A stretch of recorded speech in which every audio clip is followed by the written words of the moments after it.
Good morning. We'd like to welcome you to another edition of the Sunday School Review. This week's Sunday School lesson is entitled The Faith of a Canaanite Woman. The Faith of a Canaanite Woman. And it's taken from Matthew, the 15th chapter, verses 21 through 28. And there are two outlines in our lesson today. The first outline is persistent faith request, and that's verses 21 through 25. And the second outline is persistent faith rewarded, and that's verses 26 through 28. Now, this lesson is taken from Matthew, and Matthew was one of the 12. And Matthew's gospel was written primarily to the Jews to show that Jesus was the Messiah that fulfilled the prophecy. And Matthew was an eyewitness of the account of Jesus' life. And Matthew obviously was a Jew. He was also called Levi, and he was a tax collector, actually prior to his call to be a disciple. Now, in our lesson today, as I said, we have two outlines. The first outline is persistent faith request, that is verses 21 through 25. Now, in the 15th chapter, earlier in the 15th chapter, we're going to read a couple of verses there, or talk about a couple of verses there to kind of set the stage. In the first few verses of the 15th chapter, Jesus is having a discussion with the scribes and the Pharisees. And that is relating to why his disciples eat with unwashed hands. Okay, so in the early part of the chapter is talking about the washing of hands, eating with unwashed hands. Why do your disciples not follow? And let's read. Let's read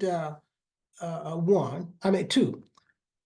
And it says, "Why do thy disciples?" This is a question that the scribes and the Pharisees are asking Jesus. Why do thy disciples transgress the tradition?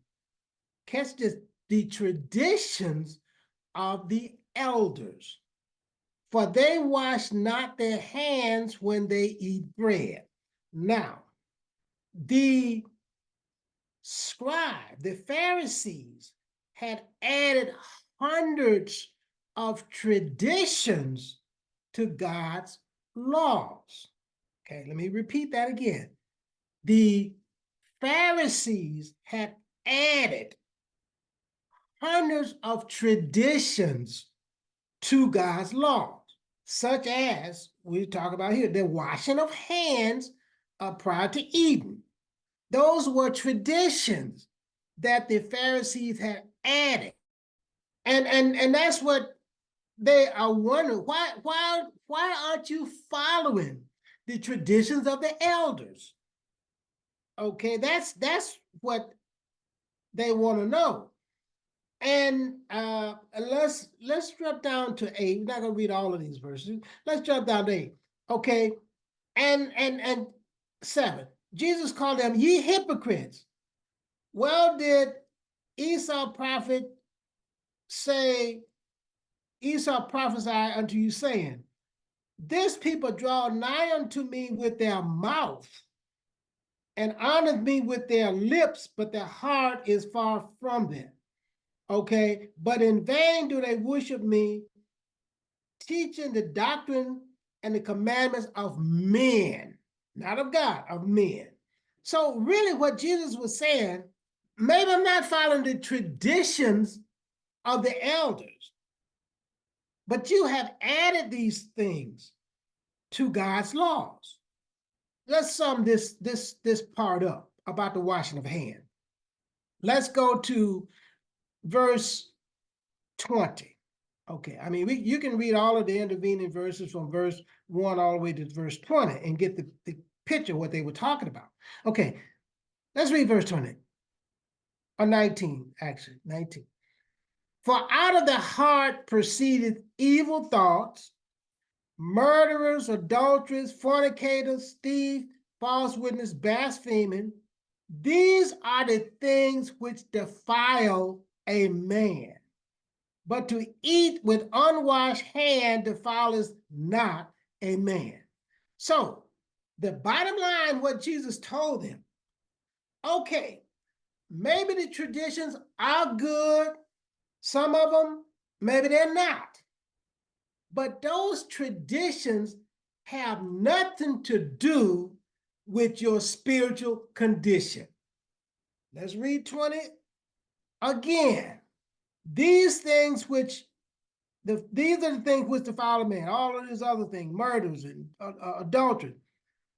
But to eat with unwashed hand does not defile a man. So in other words, Jesus is saying, in essence, washing of hands before eating may be good from a sanitary standpoint, but has nothing to do with your spiritual state.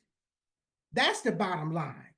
So eating with unwashed hands, it may not be sanitary, but as it relates to your spiritual state, it does nothing for it. Okay, so that was the conclusion of the dialogue of why we don't eat, we don't wash our hands. My disciples don't wash their hands. That's not what defiles a person. What comes out of the heart defiles the person. Okay, your focus is on the wrong thing. The tradition may be good. Oh yeah, washing your hands, that's good.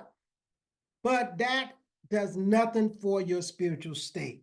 That was the conclusion. And that's what was taking place in the first part of the 15th chapter of Matthew.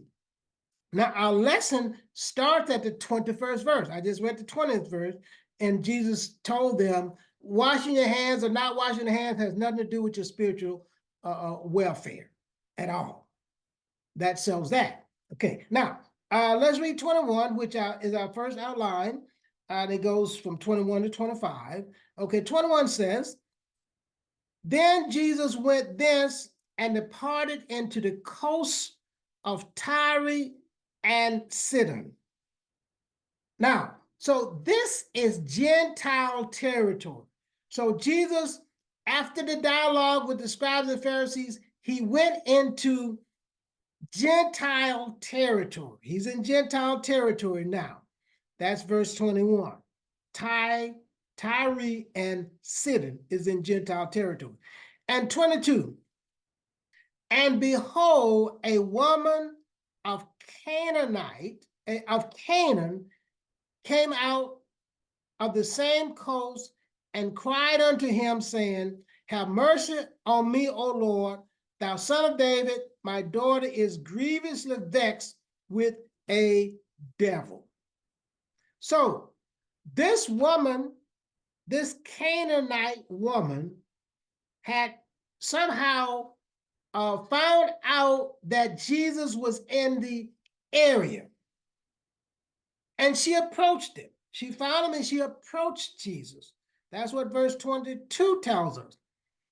And she said, have mercy on me, O Lord, thou son of David, my daughter is grievously vexed with a devil.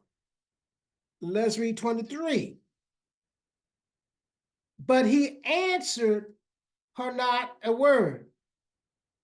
And his disciples came and besought him, saying, send her away, for she cries after us. In other words, would you please Send this lady away. I don't know what you're going to do for her. If you're going to do something for it, do it, because she's bothering us. Send her away. Now, let's talk about, first of all, we already established that she's a woman.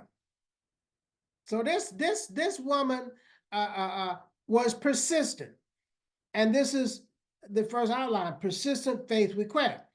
She had obstacles. She had barriers. Number one, she was a woman. And it was rare that a woman approach a man, especially a Jew. No. And Canaan, the Canaanites was arch enemies. Historic was arch enemies of Israel. So they definitely had no dealings. So the Canaanites had no dealings. I mean, what they did, but that was, they weren't to, because their influence would rub off. That God didn't want that to happen. But they did intermingle. We know that. But they God didn't want it to happen. So they were estranged. Okay, that was number one. And secondly, this was a woman. And the other thing that was unique about this too, okay, she was a woman. She was a Gentile. That was Canaanite. They were Gentiles. And Jesus did not respond. He rejected her. He did not, basically ignored her. It says 23 says, he answered her not a word. So he did not immediately respond to this woman. She was rejected. She was ignored. And so the woman was persistent. And many times, if you are rejected, no, she okay, well, okay, that's all right. I'll leave it alone. But she was persistent despite the barriers, despite the obstacles. Her being a woman, her being a Gentile, a Canaanite, her being initially rejected, her being ignored, she continued to persist and communicating with Jesus. That didn't turn her off. The fact that she was rejected, she didn't give up. She didn't give up. She didn't give up. And let's go to 24. So in other words, let's look at 23 again. We already read it. So the disciples, when they made the statement, sent her away, for she cried after us. I mean, she's bothering us. I mean, they probably didn't care if he healed her or whatever. Just get her out of here as quick as possible. Dismiss her as quick as possible. It wasn't the fact that they had compassion on her. It wasn't the fact, well, we feel sorry for her. Would you please help her? No, they just wanted to get her out of their head, get rid of her. It wasn't they had compassion, necessarily had compassion on her. Okay, 24. And this is Jesus' response. After being rejected, after being ignored, he finally answers her in 24. But he answered and said, I am not sent but to the lost sheep of the house of Israel. Now, so basically what he's telling her, and this is the thing that even the Jews had a problem with, that Jesus' salvation was to the Jews first, not to the Jews only, because in Jesus' day, the Jews had this misconception that salvation was exclusively for them and them only. Let's be clear. Salvation was not meant only for the Jews. Salvation was to the Jews first. So Jesus was first sent to Israel. Okay, that's what Jesus is referring to. Not that salvation is to the Jews only, but salvation is to the Jews first. Okay, so and that was the mission. So Jesus, and another thing Jesus is doing by not responding, ignoring her, is a test of her faith, because this lesson is about faith. This lesson is about faith. This was a test of her faith. How faithful you are. Are you just going to give up? Or are you going to be persistent in your request? Okay. And Jesus told her again in 24, I'm not sent but unto the lost sheep of the house of Israel. So my call first is to Israel first. Now we know the Gentiles, Jesus came to save everybody, Jew and Gentile, but to the Jew first. So in other words, well, you're taking me a little bit off my mission because I'm to the Jews first. I'm presenting this salvation to the Jews first, not to the Jews only. Okay, I know I repeated that, but I just want to be clear: to the Jews first, not to the Jews only. Now, after Jesus made that statement in 24, then came she and worshiped him, saying, Lord, help me. In other words, she believed, she had faith that was her only hope. I'm not giving up. I'm not giving up so easy. In other words, what she's saying, I mean, you're not going to get rid of me that easy.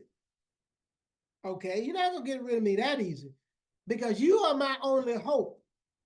And at 24, after he told her, then she came and worshiping him, saying, Lord, help me. You're my only hope. So she was persistent with her faith, and her faith was tested. She wasn't deterred easily. Even though she was a Canaanite, she was a woman, she was rejected, she was ignored, she did not give up. She did not give up. She was persistent. And that's the first outline, persistent faith request. Okay, our second outline is persistent faith rewarded. Persistent faith rewarded. And that starts at verse 26 and go to 28. Okay, let's read 26. And he answered and said, this is Jesus, it is not meet to take the children's bread and cast it to dogs. Now, in 26, when he said the children's bread, he's talking about the Jews, Israel. He called them the children. So, in other words, it's not meet to take what was meant for the Jews, the children's bread, and cast it to dogs. Now, the dogs was referred to as the Gentiles.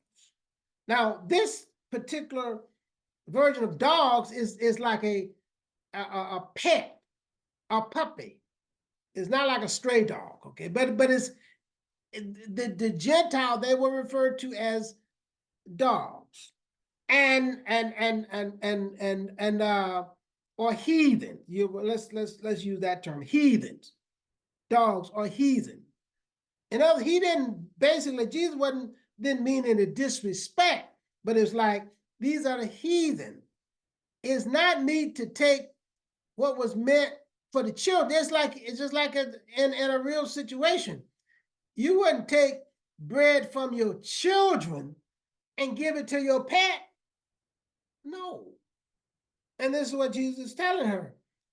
It's not meet to take the children's bread, Israel, Jews, and feed it to your pet or the dogs. Now, this is what Jesus said. So the Jews first. Now, let's read 27. And this is the woman's response. This is the woman's response. And it said, and she said, the woman, truth. In other words, she said, okay, you're right. You're right. Truth. Okay, you're right. I understand that. I clearly understand what you are saying. It's not like, I really don't understand what you're talking about.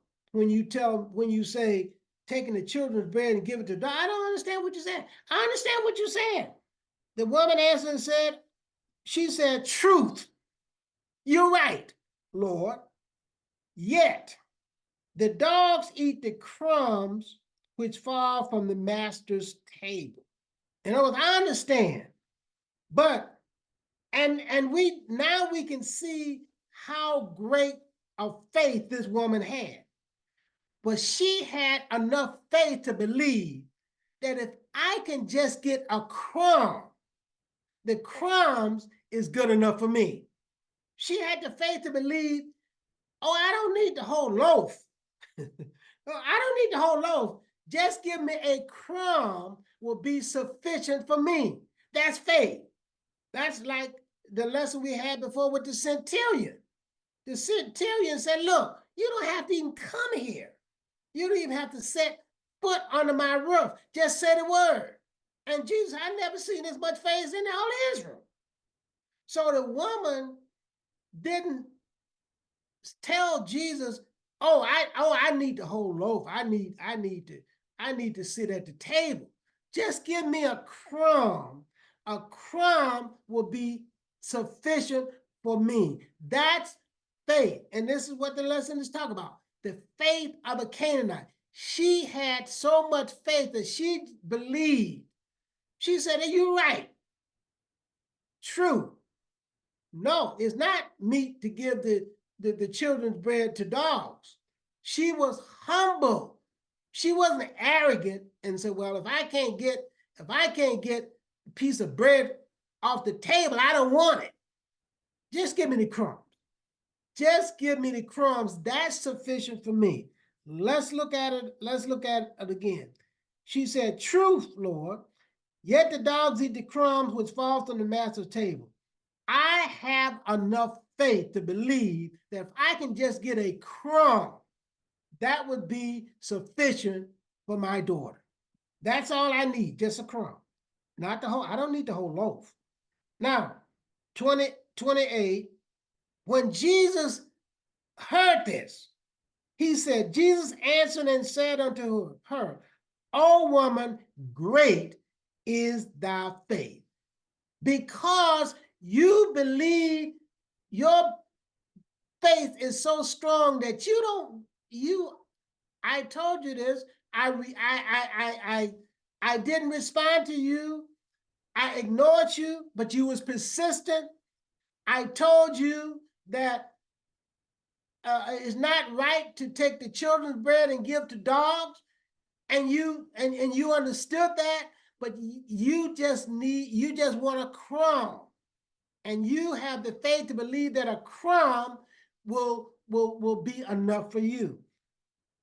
He said, great is thy faith, be it unto you even as thy will. And her daughter was made whole from that very hour. So the idea is that, so the question that you need to ask in this lesson, this lesson answers, what moves Jesus? And we saw it in other lessons, is faith and humility. Gets his attention. When Jesus saw that, just like with the centurion, when Jesus heard what the centurion said, you don't have to come, just send the word. That got his attention. And this is what got Jesus' attention here. I don't need the loaf, just give me the crumbs. And his response, great is thy faith. be it unto you, because she had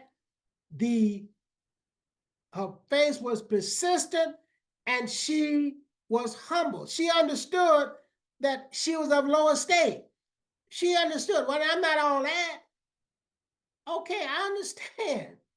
I understand. But can I just have the scraps?